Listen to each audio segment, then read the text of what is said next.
जब मैंने first time ये कचौड़ियाँ घर में बनाई थी ना, तो किसी को यकीन ही नहीं हुआ था कि इसके अंदर ना ही कोई मैदा है, ना ही कोई सूजी है और ना ही इसे डीप फ्राई करके बनाया है। इसे मैंने शैलो फ्राई करके वो भी अप्पे पैन में बनाया है और इसके अंदर ना ही मैदे का इस्तेमाल किया है, ना ही सूजी का। तो आप भी इसे ज़रूर देखें, आपको बहुत पसंद आएगी और एक बार मेरे कहने पर इसे ट्राई ज़रूर करिएगा, आपको भी बहुत ज़्यादा पसंद आने वाली है और आप इसे बार-बार बनाने वाले हैं। तो देखते हैं इसे कैसे बनाया जाता है। इसके लिए मिक्सर ग्राइंडर के अंदर 1 कप पोहा को मैंने अच्छी तरह से ग्राइंड करके एक बाउल के अंदर ट्रांसफ़र करा है। अब इसके अंदर बाइंडिंग के लिए मैंने यहाँ पर एक कच्चा आलू लिया है, जिसे अच्छे से छील लिया था और धोने के बाद इसे मिक्सर ग्राइंडर में ऐड किया है।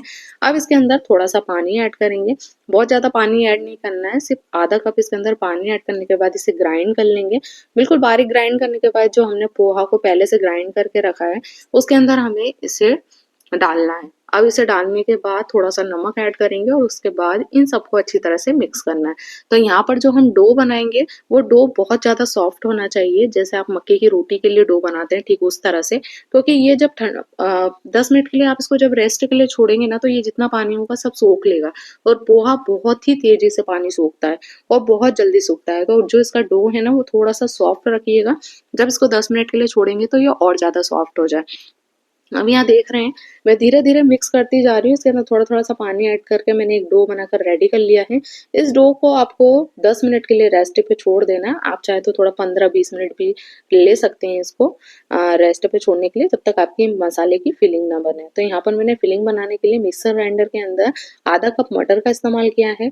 मटर को हमें पहले दरदरा सा ग्राइंड कर लेना है, उसके बाद इसके अंदर एक छोटा-सा टुकड़ा हम अदरक का ऐड करेंगे, साथ ही 1 से 2 ग्रीन चिली ऐड करने के बाद इसे फिर ग्राइंड करेंगे, जिससे ये बहुत बिल्कुल बारीक हो जाए। तो बहुत ज़्यादा बारीक तो नहीं होगी, हल्की-सी दरदरी रहेगी। उसके बाद अब इसके बनाएँगे हम फिलिंग, तो फिलिंग बनाने के लिए सबसे पहले एक पैन के अंदर 1 छोटा चम्मच हमने ऑयल को डालना है और बहुत ज़्यादा गरम नहीं करना है, हल्का-सा जब गरम हो जाए, उसके बाद इसके अंदर आधा चम्मच रेड चिली पाउडर, 1 चौथाई टीस्पून गरम मसाला और 2 पिंच इसके अंदर हल्दी ऐड करेंगे, साथ ही आधा चम्मच नमक के बाद इसके अंदर थोड़ा-सा सौंफ, थोड़ा-सा खड़ा धनिया और थोड़ी-सी जीरा। अगर जीरा आप नहीं चाहते हैं तो बिल्कुल स्किप कर सकते हैं। उसके बाद इसे मिक्स कर लें और उसके बाद इसके अंदर 1.5 चम्मच हम बेसन का इस्तेमाल करेंगे। तो गैस की फ्लेम को बिल्कुल लो रखना है, जिससे हमारा जो बेसन है बहुत ही धीरे-धीरे भुने और इसकी खुशबू बहुत ही अच्छी तरह से आए।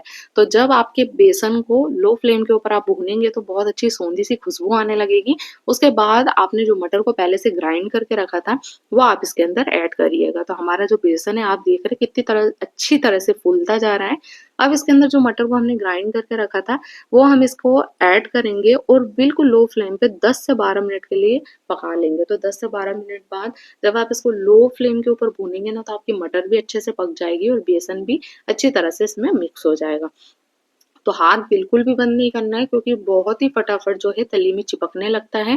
तो इसे फटाफट जैसे आप कचौड़ियाँ बाहर जो खाते हैं वो से भी एक स्पीड के साथ आपको अच्छे से मूँग की दाल को पकाना होता है, ठीक उसी तरह मटर को भी इसी तरह से आपको अच्छे से पकाना है। तो इसको बिल्कुल भी हाथ बंद मत करिए और फटाफट चलाते हुए लगभग 10 से 12 मिनट में ये बहुत ही अच्छी तरह से बनकर रेडी हो जाएगी। फिर इसको हमें अच्छी तरह से ठंडा करना है। तो जब हमारी बॉल्स अच्छी तरह से हमारा जो मसाला है ठंडा हो जाए, उसके बाद इसका छोटा-छोटा सी चम्मच की हेल्प से छोटे-छोटे से गोले बनाना है। तो हमारी कचौड़ी का जो शेप है ना बहुत ज़्यादा बड़ा नहीं होगा। जो अप्पे का शेप होता है उस तरह से हम इसे कचौड़ी को बनाएँगे, क्योंकि हम इसे करने वाले हैं शैलो फ्राई, डीप फ्राई नहीं कर रहे हैं और वो भी अप्पे पैन में बना रहे हैं। तो मैंने छोटी-छोटी सी बॉल्स बनाकर रेडी कर ली हैं। अब यहाँ पर हमारा जो डो है उसे भी 10 से 12-15 मिनट हो चुके हैं। अब इस डो के अंदर थोड़ा-थोड़ा सा पानी ऐड करते जाना है और इसे करना है सॉफ्ट।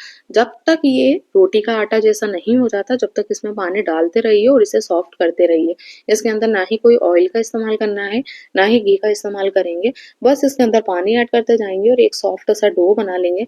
तो ध्यान रहे, इसको आप रोटी की तरह नहीं बेल सकते, क्योंकि इसका कुछ इस तरह का आटा रहता है जैसे मक्के की रोटी का आटा रहता है।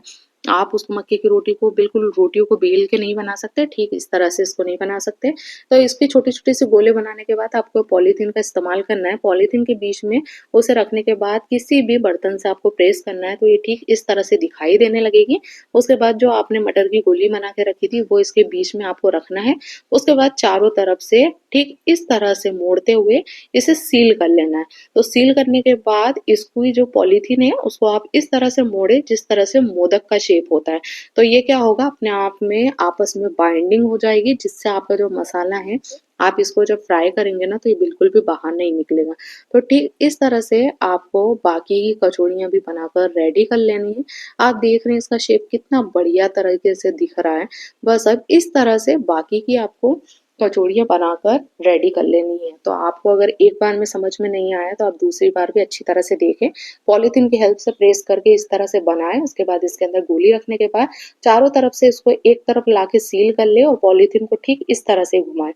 उसके बाद पॉलीथीन में से निकाल कर इसे निकाल लीजिए। तो आप देखेंगे इस तरह से आपकी सभी कचौड़ियाँ बनकर रेडी हो जाएगी। अब इसे हमें करना है फ्राई। तो फ्राई करने के लिए हमने लिए हैं यहाँ पर अप्पे पैन का इस्तेमाल। तो अप्पे पैन में अगर आप इसको फ्राई करेंगे ना तो इसके जो ऊपर का कवर है ना वो बहुत ज़्यादा क्रिस्पी हो जाता है। तो बस उसके अंदर आपको एक एक चम्मच पहले ऑयल को अच्छे से गर्म कर लेना है। उसके बाद आपकी जितनी भी कचौड़ियाँ हैं उनको एक एक करके इसके अंदर डालना है और चारों तरफ से क्रिस्पी होने तक, जब एक साइड बिल्कुल क्रिस्पी हो जाए और लाल दिखने लगे उसके बाद इसे पलट कर दूसरी साइड, और इस तरह से आपको चारों तरफ इसको क्रिस्पी होने तक फ्राई कर लेना है। तो आप देखेंगे इसका जो ऊपर का कवर कितना ज़्यादा क्रिस्पी और अंदर से आपकी जो मटर थोड़ी बहुत जो कच्ची रह भी गई हो, तो इस अप्पे पैन के अंदर वो भी बिल्कुल पक कर तैयार हो जाएगी। तो इस तरह से अगर आप बनाते हैं ना तो ये बहुत ही ज़्यादा टेस्टी और बहुत ही बढ़िया बनती है। ना ही इसके अंदर हमने कोई सूजी का इस्तेमाल करा है, ना ही मैदे का इस्तेमाल करा है। उसके बाद भी ये इतनी बढ़िया और इतनी टेस्टी लगती है कि अगर आप इसे एक बार बनाएँगे ना तो मैं डेफ़िनेटली श्योर कह सकती हूँ कि इसे बार-बार बनाएँगे, क्योंकि बहुत फटाफट बन जाती है और खाने में बहुत ज़्यादा टेस्टी लगती है। बस अब इसको आप हरी हुई तली हुई मिर्ची के साथ खाएँ या फिर टोमेटो सॉस के साथ खाएँ या इमली की चटनी के साथ, दही के साथ सर्व करें, ये बहुत ज़्यादा टेस्टी लगती है। और इसकी सबसे ज़्यादा स्पेशल बात ये होती है कि ये ठंडी होने के बाद भी इसकी जो ऊपर की कवर होता है ना वो बिल्कुल भी सॉफ्ट नहीं होता। कवर जो है बिल्कुल कड़क बना रहता है। तो एक बार ये सिंपल सी दिखने वाली और फटाफट बनकर बनने वाली मटर की कचौड़ी, वो भी पोहे का इस्तेमाल करके आप भी ट्राई करें, आप भी बनाएँ और बनाने के बाद अगर अच्छी लगे और पसंद आए तो मेरे चैनल पर आकर कमेंट करके मुझे ज़रूर बताएँ कि कैसी बनी है। और मेरे चैनल पर अगर आप लोग नए हैं तो चैनल को लाइक और सब्सक्राइब करना तो बिल्कुल मत भूलिएगा। जैसे मैं आप लोगों के साथ और भी बहुत तरह की और बहुत कई तरह की रेसिपी शेयर कर सकूँ और बता सकूँ जो मुझे बनाना आती है। तो एक बार ज़रूर ट्राई करें, आपको भी पसंद आएगी। और चैनल पर अगर नए हैं तो चैनल को लाइक और सब्सक्राइब करना तो बिल्कुल मत भूलिएगा। बहुत सिंपल सी रेसिपी और बहुत ही बढ़िया और बहुत झटपट बनने वाली ये पोहा की और मटर की कचौड़ी आप भी एक बार ज़रूर ट्राई करें, आपको भी बहुत पसंद आएगी। Thank you.